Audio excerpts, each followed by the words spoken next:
ಇವತ್ತು ಇದೊಂದು ಮಹಾಭಾರತನೇ. ಈ ಮಹಾಭಾರತದಲ್ಲಿ ನಮ್ಮ ಅಭ್ಯರ್ಥಿಗೆ ನಾವು ಬಳ್ಳಾರಿಯಲ್ಲಿ ಈಗಾಗಲೇ ಕೂಡ ನಮ್ಮ ಅಭ್ಯರ್ಥಿ ಅರ್ಜುನ ಅಂತೇಳಿ ಕೂಡ ಘೋಷಣೆ ಮಾಡಬೇಕು. ನಾವು ಇವತ್ತು ಕೌರವರು ಮತ್ತು ಪಾಂಡವರಿಗೆ ನಡೆಯುವಂತ ಯುದ್ಧದಲ್ಲಿ ಈ ಬಾರಿ ನಮ್ಮ ಭೀಮಣ್ಣ ಹೇಳ್ತಾ ಇದ್ದ ಅಣ್ಣನ ಧರ್ಮರಾಯ ಅಂತೇಳಿ, ಧರ್ಮರಾಯದ ಬಗ್ಗೆ ಇಲ್ಲ, ಧರ್ಮರಾಯ ಚೇಂಜ್ ಮಾಡಿಬಿಟ್ಟು ನಾವು ನಮ್ಮ ಅಣ್ಣ ತುಕಾರಾಮಣ್ಣ ಅರ್ಜುನಿಗೆ ಮಾಡಿಬಿಟ್ವಿ, ಅರ್ಜುನ ಗೆದ್ದರಲ್ಲಿ ಗೆದ್ದೇ ಗೆದ್ದರು ಅಂತ ಹೇಳ್ಬಿಟ್ಟಿವಿ ನಾವು. ಇವತ್ತು ಧರ್ಮ ಮತ್ತು ಅಧರ್ಮಕ್ಕೆ ಇದ್ದಂತ ಯುದ್ಧದಲ್ಲಿ ಈ ಚುನಾವಣೆಯಲ್ಲಿ ಖಂಡಿತವಾಗಿ ಕೂಡ ಇವತ್ತು ನ್ಯಾಯಪರವಾಗಿರುವಂತಹ ಕಾಂಗ್ರೆಸ್ ಪಕ್ಷದ ಅಭ್ಯರ್ಥಿ ಮಾನ್ಯ ತುಕಾರಾಮ್ ಅವರು 100% ಕೂಡ ಗೆದ್ದೇ ಗೆಲ್ತಾರೆ ಅಂತ ಹೇಳಿ ಬಹಳ ದೊಡ್ಡ ನಂಬಿಕೆ ಇದೆ. ಅದಕ್ಕೊಂದು ಬಹಳ ದೊಡ್ಡ ವಿಶ್ವಾಸ ಇದೆ. ಇವತ್ತು ಇದೊಂದು ಮಹಾಭಾರತನೇ. ಈ ಮಹಾಭಾರತದಲ್ಲಿ ನಮ್ಮ ಅಭ್ಯರ್ಥಿಗೆ ನಾವು ಬಳ್ಳಾರಿಯಲ್ಲಿ ಈಗಾಗಲೇ ಕೂಡ ನಮ್ಮ ಅಭ್ಯರ್ಥಿ ಅರ್ಜುನ ಅಂತೇಳಿ ಕೂಡ ಘೋಷಣೆ ಮಾಡಬೇಕು. ನಾವು ಇವತ್ತು ಕೌರವರು ಮತ್ತು ಪಾಂಡವರಿಗೆ ನಡೆಯುವಂತ ಯುದ್ಧದಲ್ಲಿ ಈ ಬಾರಿ ನಮ್ಮ ಭೀಮಣ್ಣ ಹೇಳ್ತಾ ಇದ್ದ ಅಣ್ಣನ ಧರ್ಮರಾಯ ಅಂತೇಳಿ, ಧರ್ಮರಾಯದ ಬಗ್ಗೆ ಇಲ್ಲ, ಧರ್ಮರಾಯ ಚೇಂಜ್ ಮಾಡಿಬಿಟ್ಟು ನಾವು ನಮ್ಮ ಅಣ್ಣ ತುಕಾರಾಮಣ್ಣ ಅರ್ಜುನಿಗೆ ಮಾಡಿಬಿಟ್ವಿ, ಅರ್ಜುನ ಗೆದ್ದರಲ್ಲಿ ಗೆದ್ದೇ ಗೆದ್ದರು ಅಂತ ಹೇಳ್ಬಿಟ್ಟಿವಿ ನಾವು. ಇವತ್ತು ಧರ್ಮ ಮತ್ತು ಅಧರ್ಮಕ್ಕೆ ಇದ್ದಂತ ಯುದ್ಧದಲ್ಲಿ ಈ ಚುನಾವಣೆಯಲ್ಲಿ ಖಂಡಿತವಾಗಿ ಕೂಡ ಇವತ್ತು ನ್ಯಾಯಪರವಾಗಿರುವಂತಹ ಕಾಂಗ್ರೆಸ್ ಪಕ್ಷದ ಅಭ್ಯರ್ಥಿ ಮಾನ್ಯ ತುಕಾರಾಮ್ ಅವರು 100% ಕೂಡ ಗೆದ್ದೇ ಗೆಲ್ತಾರೆ ಅಂತ ಹೇಳಿ ಬಹಳ ದೊಡ್ಡ ನಂಬಿಕೆ ಇದೆ. ಅದಕ್ಕೊಂದು ಬಹಳ ದೊಡ್ಡ ವಿಶ್ವಾಸ ಇದೆ. ಇವತ್ತು ಇದೊಂದು ಮಹಾಭಾರತನೇ.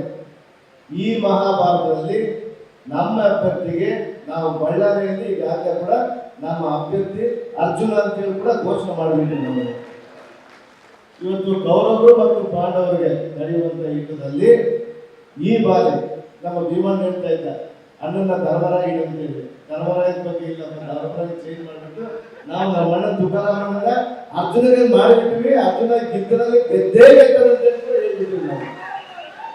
ಇವತ್ತು ಧರ್ಮ ಮತ್ತು ಅಧರ್ಮಕ್ಕೆ ಇದ್ದಂತ ಯುದ್ಧದಲ್ಲಿ ಈ ಚುನಾವಣೆಯಲ್ಲಿ ಖಂಡಿತವಾಗಿ ಕೂಡ ಇವತ್ತು ನ್ಯಾಯಪರವಾಗಿರುವಂತಹ ಕಾಂಗ್ರೆಸ್ ಪಕ್ಷದ ಅಭ್ಯರ್ಥಿ ಮಾನ್ಯ ತುಕಾರಾಮ್ ಅವರು 100% ಕೂಡ ಗೆದ್ದೇ ಗೆಲ್ತಾರೆ ಅಂತ ಹೇಳಿ ಬಹಳ ದೊಡ್ಡ ನಂಬಿಕೆ ಇದೆ. ಅದಕ್ಕೊಂದು ಬಹಳ ದೊಡ್ಡ ವಿಶ್ವಾಸ ಇದೆ. ಇವತ್ತು ಇದೊಂದು ಮಹಾಭಾರತನೇ.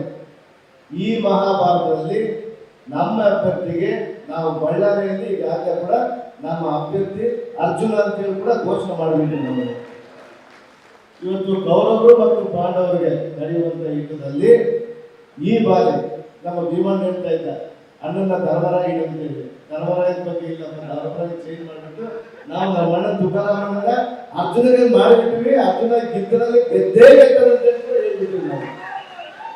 ಇವತ್ತು ಧರ್ಮ ಮತ್ತು ಅಧರ್ಮಕ್ಕೆ ಇದ್ದಂತ ಯುದ್ಧದಲ್ಲಿ ಈ ಚುನಾವಣೆಯಲ್ಲಿ ಖಂಡಿತವಾಗಿ ಕೂಡ ಇವತ್ತು ನ್ಯಾಯಪರವಾಗಿರುವಂತಹ ಕಾಂಗ್ರೆಸ್ ಪಕ್ಷದ ಅಭ್ಯರ್ಥಿ ಮಾನ್ಯ ತುಕಾರಾಮ್ ಅವರು 100% ಕೂಡ ಗೆದ್ದೇ ಗೆಲ್ತಾರೆ ಅಂತ ಹೇಳಿ ಬಹಳ ದೊಡ್ಡ ನಂಬಿಕೆ ಇದೆ. ಅದಕ್ಕೊಂದು ಬಹಳ ದೊಡ್ಡ ವಿಶ್ವಾಸ ಇದೆ. ಅನುಕ್ಷಣದ ಸುದ್ದಿಗಳಿಗಾಗಿ ವಿಸ್ತಾರ ನ್ಯೂಸ್ ಯೂಟ್ಯೂಬ್ ಚಾನೆಲ್ ಸಬ್ಸ್ಕ್ರೈಬ್ ಮಾಡಿ. ಹೊಸ ಸುದ್ದಿಗಳ ನೋಟಿಫಿಕೇಶನ್ಗಾಗಿ ಬೆಲ್ ಐಕಾನ್ ಕ್ಲಿಕ್ ಮಾಡಿ. ಲೇಟೆಸ್ಟ್ ಅಪ್ಡೇಟ್ಸ್ಗಾಗಿ www.vistaranews.com ವೆಬ್ಸೈಟ್ಗೆ ವಿಸಿಟ್ ಮಾಡಿ. ಅಂಗೈಯಲ್ಲೇ ಜಗತ್ತಿನ ಸುದ್ದಿ ತಿಳಿಯಲು ವಿಸ್ತಾರ ನ್ಯೂಸ್ ಕನ್ನಡ ಆಪ್ ಡೌನ್ಲೋಡ್ ಮಾಡಿ.